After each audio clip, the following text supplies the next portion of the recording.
Hello, Sugar River. Welcome to our virtual wellness fair as we embark on this year of living well. My name is Elizabeth Yanke. This is the 5th video we release each Wednesday when we interview a new guest discussing one of the 8 dimensions of the Living Compass Wellness Program. Our guest today is Brian Vetrovec, and we're discussing the topic of mind organization. As a reminder, stay to the end to get your clue for the crossword puzzle game as part of the wellness fair.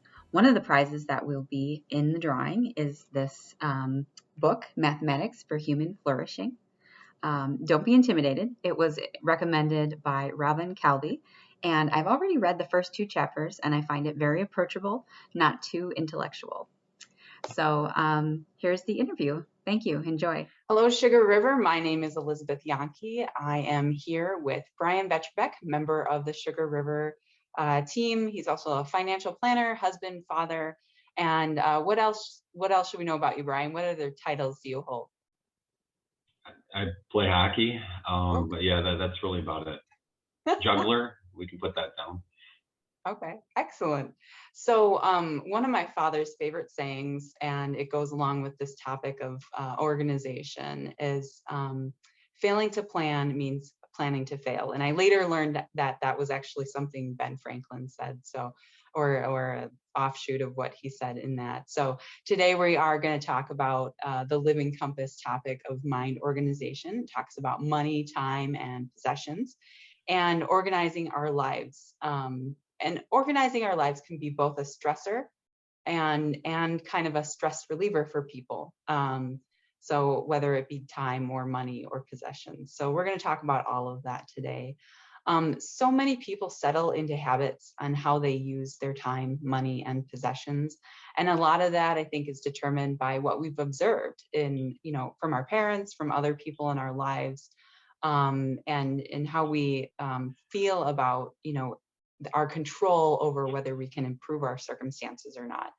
And for the person who knows that they have these bad habits, because I believe people know when they have bad habits, when they're organizing, let's dive into money here. When they're organizing their money, what advice do you have for someone who, just needs to take that first step to get started in organizing their money?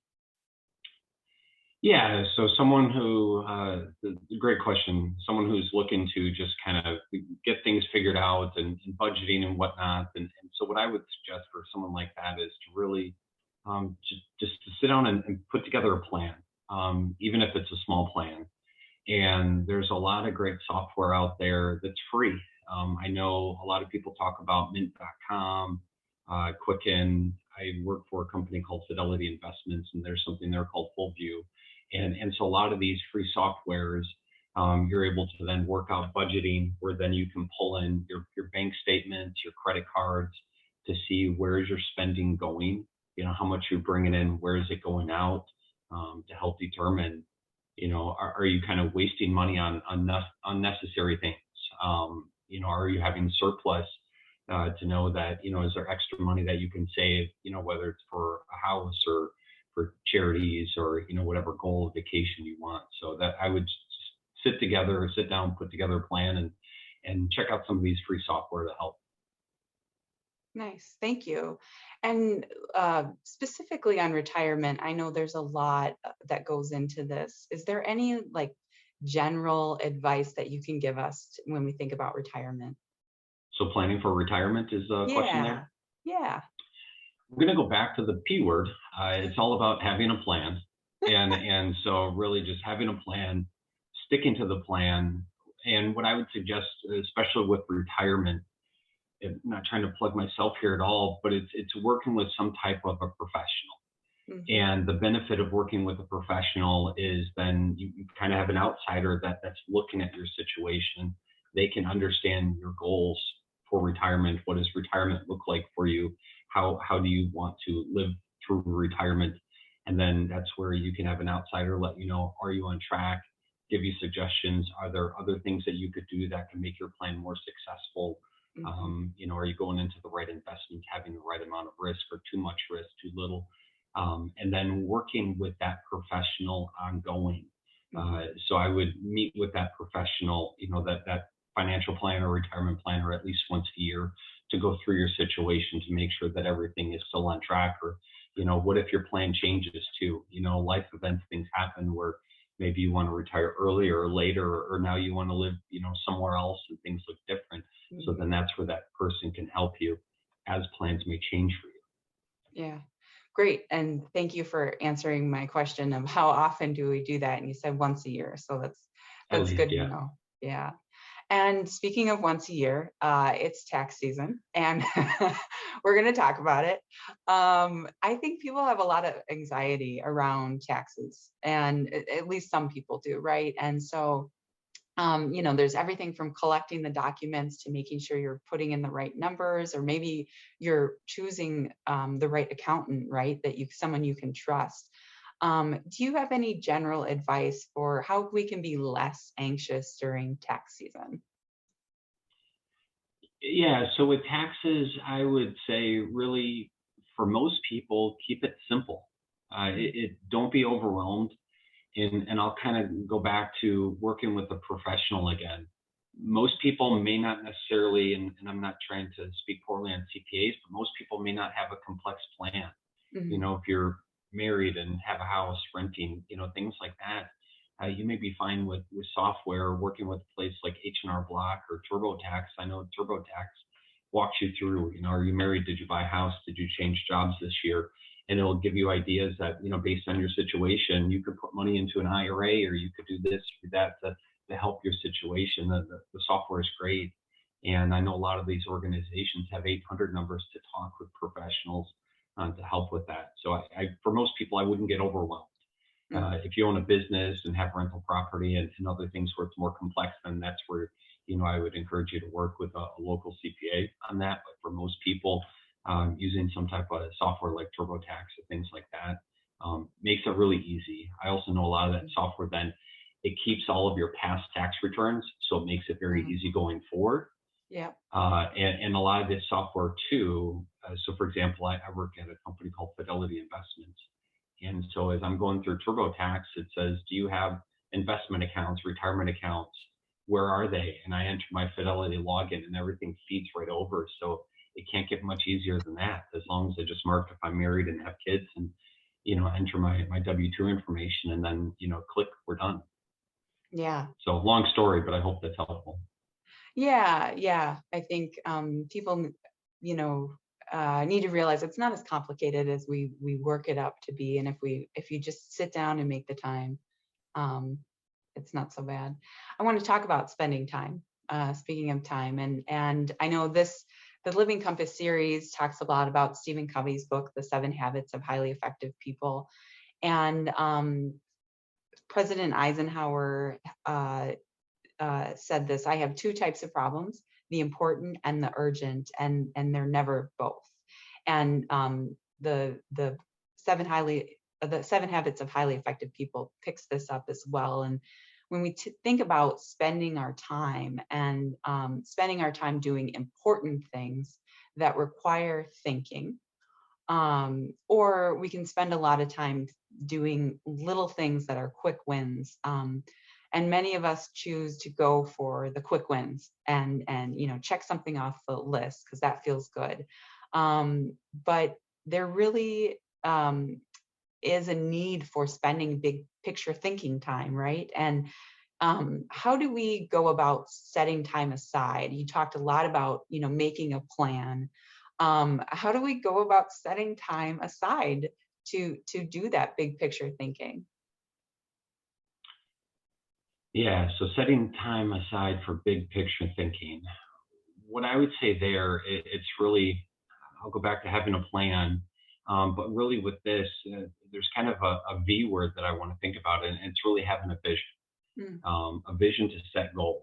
And so if people are writing notes down for this, what I would suggest is, you know, at least once a year, again, sit down and put down what goals that you want, no matter what it may be, if it's retirement or buying a house or a vacation or, some new shoes that you want, whatever it may be, put down those goals, and making sure the goals are attainable, measurable, actionable. Because it's one thing to say, hey, I want a new car, but what are you going to do to get there? And Mhm. how are you going to measure what time frame, and what are you going to do to put away extra money so then you can get whatever that goal is.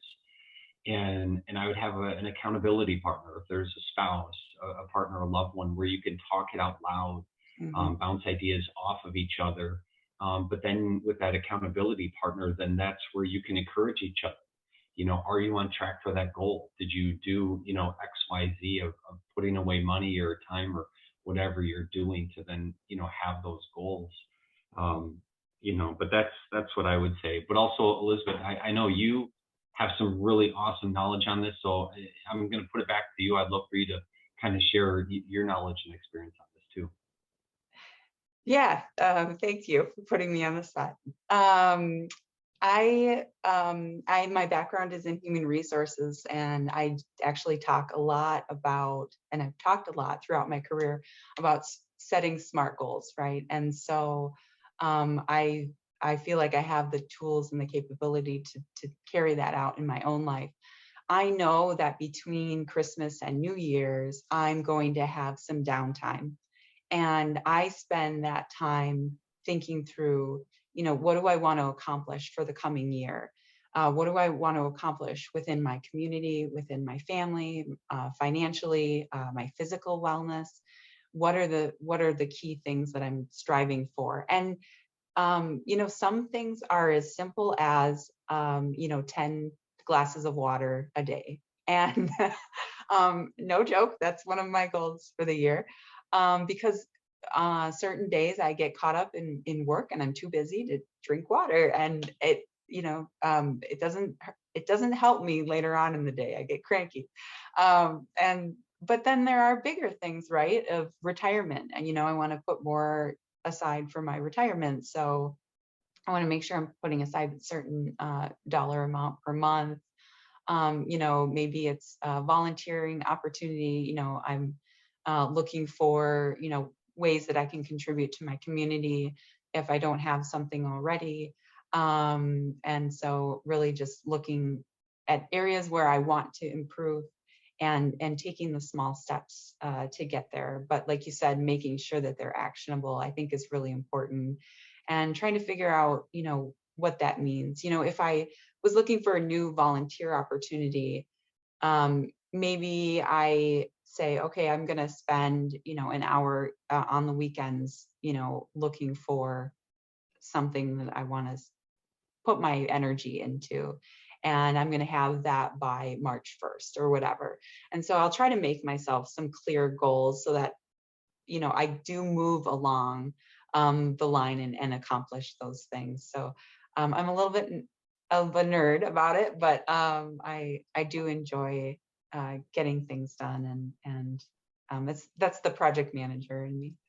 Yeah, but it's nice to celebrate the success, when Oh you yeah. accomplish those goals. I'm sure you high Mhm. five yourself after that 10th glass of water. You're not Yep. as cranky. So your husband notices that you had the 10 glasses and the other Yep. goal. So Yes. it's got to be cool. Yeah. Thank you. Yeah. And I will celebrate. I just don't tell my car, because they find out as soon as you do this. But I just paid off my car, and I paid it off a year early. And That's that was awesome. one of my goals. And I say don't tell my car, because inevitably something's going to happen, right? It's always that way. But Speaker yeah, safe. you just put a little effort into it and say, what do I want to accomplish? And that was one of my goals for the life of that loan. And I was able to pay it off early, and I'm very proud of it that I was able to do that. It's going back to the P word, right? You had a plan and you I stuck had to a it. plan. Yeah. Yeah. Um, so I want to talk a little bit about, also, maybe you and I will work this out together, because we both volunteer, right, on the church board, and we get asked to do a lot of stuff. And in one of my leadership trainings, it was said to me, every time you say yes, you're saying no to something else. So you got to figure out what that no is, and if that is a bigger priority in your life. Um, I think the bigger thing I want to talk about maybe is how we know we're getting pulled in too many directions. Um, does your wife say something to you, Brian, you need to slow down? Or how do you know you're getting pulled away from your priorities? Yeah, spouse will say it, kids will say it, work will say it, right? Mhm. So you kind of think of life as a whole, that we all have the same time, right? We all have 24 hours in the day. So how do we balance that? Mhm. And I would almost look at it kind of like a pie chart. Within that pie chart for us that are still working, part of that pie is work. Part of that pie is family, whether it's, parents and kids, spouse, we all have family, right? We came from somewhere. And then part of it is, yeah, so what did I say? Work, self, family, and then the other I would say is kind of other, and that may be, charity, friends, things Mhm. like that. And so that's where we really have 4 or 5 pieces of the pie. And then it's just really figuring out how much of that pie goes into each of those, because it doesn't matter if it's volunteering, Mhm. but what if you're putting too much into work? Wherever you're doing things, you're sacrificing somewhere else. Yeah. So if you're spending too much time by yourself sleeping, or jogging, or whatever it is that you're doing, then that you're sacrificing time with family or volunteering, or so that's kind of how I look at it. It's just really, we only have so much time. So if you're going to do more of whatever it is, if it is volunteering or if it is working or family, you're giving up somewhere else. So the hard part is that balance. Mhm. And I guess the best way there is that accountability, because then you do have a spouse or, Yeah. a coworker or someone saying, hey, I'm not seeing you as much. Yeah. How do you do it? um my husband does say, "Oh, you've been spending a lot of time, you know, doing this," or um, you've been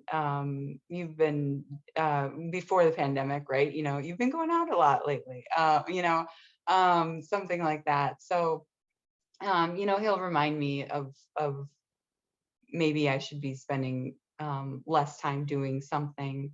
Um, but also, I do start to feel like I'm pulled in too many directions.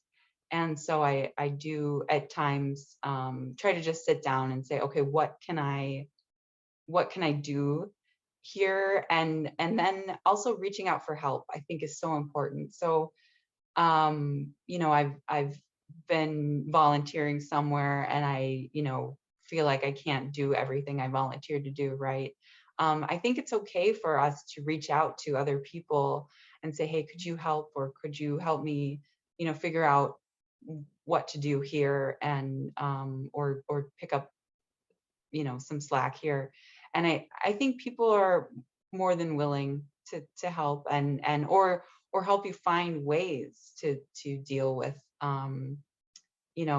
getting more done. And that's really helpful to have people to rely on, and having a support system, I think is really helpful.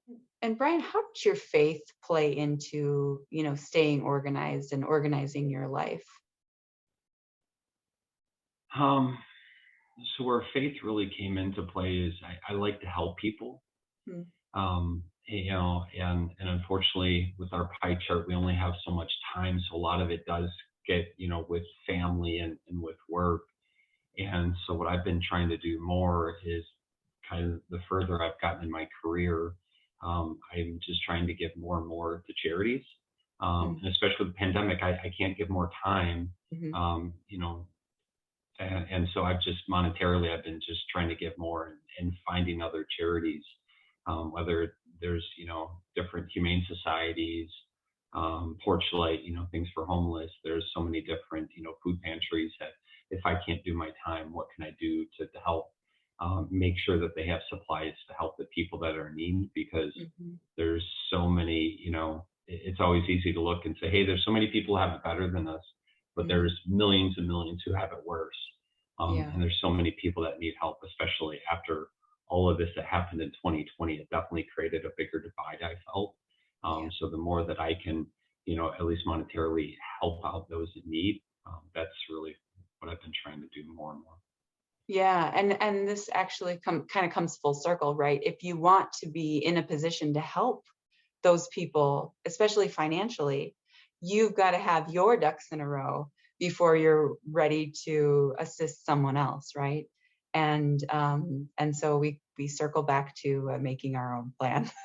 That's how I got into this role that I'm in as a certified financial planner. I grew up Yeah. in a middle-class family, and we Mhm. didn't have a lot. And all the things that I wanted to do, or you had friends that did other things and we never got to. And so I really had a strong desire to help other people, because I don't think my parents really had much of a plan. They're just like so many other people out there. They're just paycheck to paycheck, just, they're affording some things, but I don't know if they really had their financial lives together. So that's where I desire to then go to college, major in finance, and then become a financial planner to then help other people so then they can have those goals and achieve those goals. Yeah. So that's my passion and desire there. Great. Thank you for sharing. This has been wonderful, Brian. And there's so much more to talk about on this topic, but we've extended our time as much as we can, and hopefully everyone watching on YouTube is still interested at this point. But do you have any last words of wisdom for us on this topic of mind organization? I would say if anyone needs anything, to reach out to Elizabeth Yanke. She's an expert on that. But if you're putting any notes down, just going back to having that plan, setting those goals, and having that accountability partner to follow through on those goals and make sure they're actionable and attainable. So those are the last pieces I would say. Great. Well, thank you so much for your time today. Thank you. Have a great day. Thank you again, Brian, for your time and words on mind organization. It's time for our crossword puzzle clue. And today's clue is 11 down. Vocation comes from this word and is your God-given uniqueness in the world. Again, 11 down. Vocation comes from this word and is your God-given uniqueness in the world. Find the crossword puzzle in the e-source along with another clue. Make sure you watch and read to collect all the clues from the 8 weeks of our virtual wellness fair. Turn in your complete puzzle for a chance to win a prize in the final drawing. Join us in person or online Sundays at 9:30 a.m. for our weekly worship. And thank you for joining us on this adventure in the year of living well.